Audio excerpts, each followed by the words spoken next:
This is the story of what's hidden away in our suburbs. Chilwell's sort of like the forgotten entity. You haven't got two pennies to rub together at the end of the week. Where poverty leaves people vulnerable. Hey, you're beautiful. It's not safe on the streets anymore.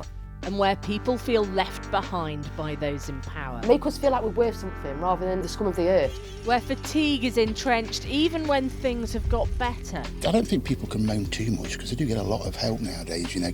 There are places like Chilwell across the country where people can struggle under layers of pressure that span generations. And at its heart is Inham Nook, which happens to be where I grew up.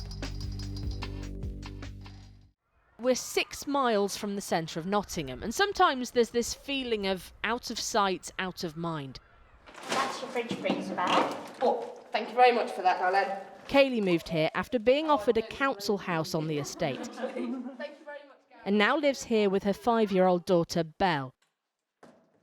She's a school cook, but has to take in a delivery from a local food bank so her and her daughter don't go hungry. I was struggling financially because I'm currently on the sick, which obviously isn't a lot of money when you've got a home to run and a child to feed.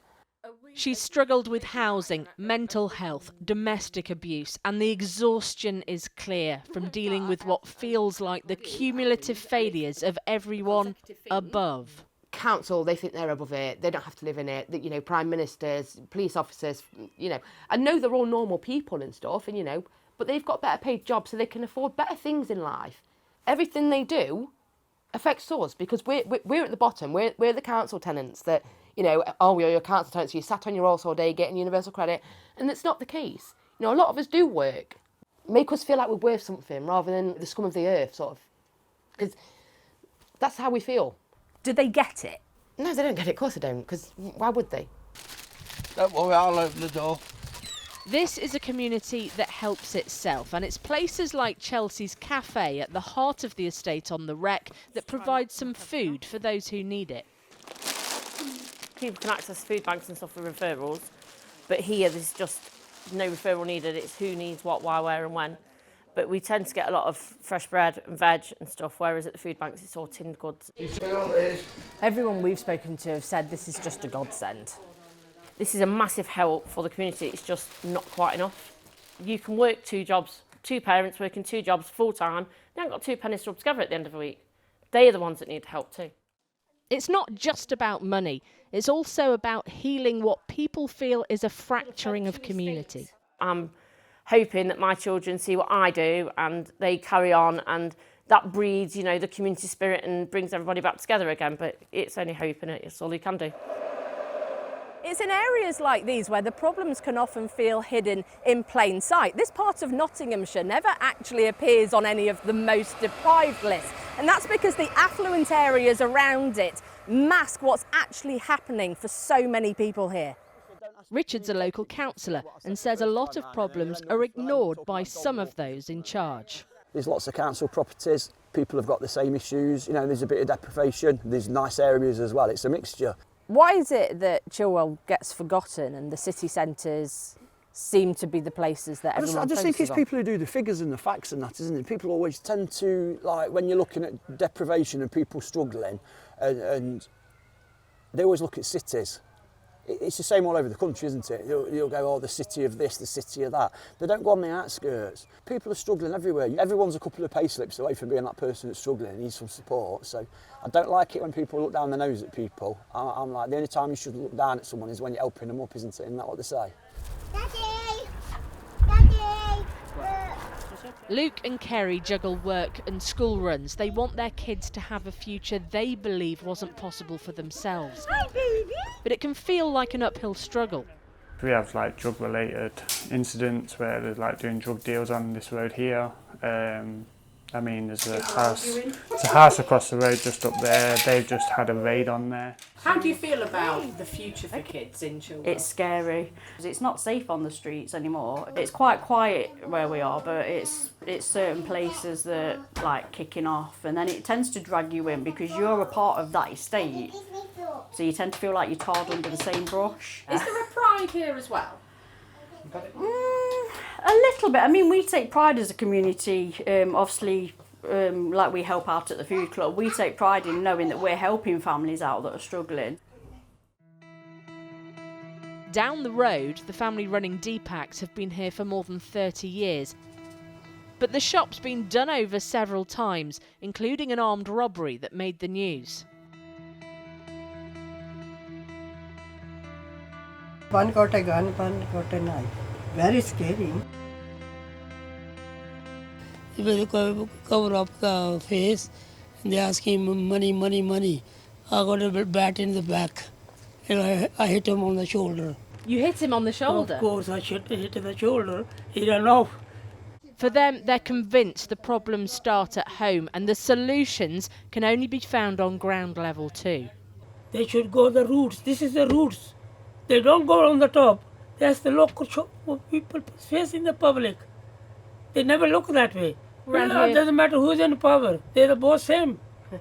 They're both same. There's something on at St Barnabas Church in Inham Nook pretty much every day. It's here we met Geraldine and Rob. We were on the council housing list for a while, quite a while. And then eventually, about 10 years ago, we moved to Chilwell. We told my mum, and we said, we've been offered this flat up here on Inham Road. And my mum just had a look at dread. You could see them recoiling in shock because they know of the area, they know the reputation that it had. As an outsider, if you like, coming in, I've loved it. It's very community orientated here. And I've never had that before.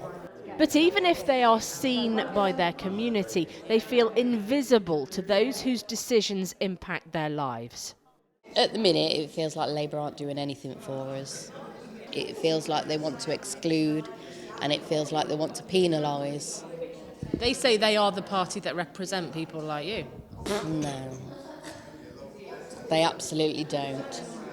And if they believe that, then they really need to take a look in the mirror. A bloke who's the Prime Minister now, he's got a title because he's been knighted, but he's got no clue. He hasn't got a clue about the people he's supposed to be representing. It's his way or no way. And yet they're connecting with someone who arguably has no lived experience of their daily reality. Nigel Farage, very privileged background, very privileged schooling. You could argue has no clue what it is like to grow up somewhere like this. So why has he got your vote? Because the difference to me is it feels like he's listening. It actually feels like the man's listening and he wants to try and do something to help, rather than, like I say, just reading something that's scripted. It's on the estate's allotments where people can take things slower, and some here say they've never had it better. I don't think people can moan too much because they do get a lot of help nowadays, compared to what they used to. And yet a feeling or a sense that they're still getting a raw deal. I think a lot of people are concerned about immigration. I mean, they just built some new houses up there where the pub used to be, and they're ever so nice, but a lot of concern that they're going to go to asylum seekers. Every day on the news you see more and more people coming across the channel. I mean, where's this smash the gangs gone?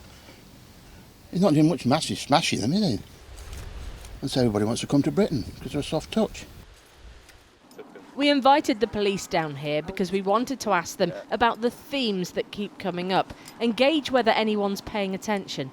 There are problems here. Yeah. We know that there are problems here. We've heard what people are worried about. I think in any community you'll always get those kind of mixed messages, if I'm being dead honest. It's if you ask anyone a question into it, they'll always quote the bad things first, won't they, rather than the good. As we were filming, in plain sight, we just saw a drug deal. We can't deny those problems are there.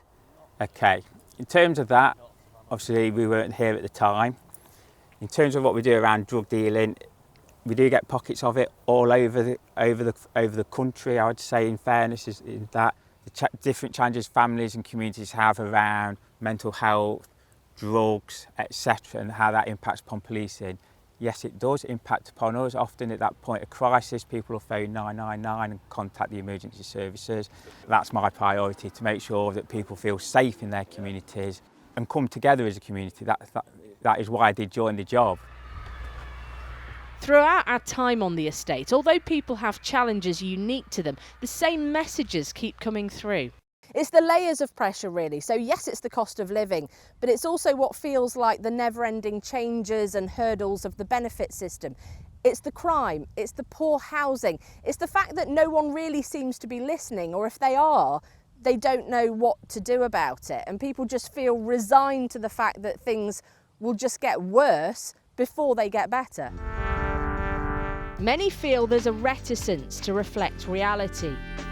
Like by admitting problems, it could confirm a bad reputation that's not always deserved. Because there is good, and a lot of it is coming from the community itself. But there's also frustration here, and fatigue. It is the best of times, and yet the worst of times, all at the same time, depending who you speak to.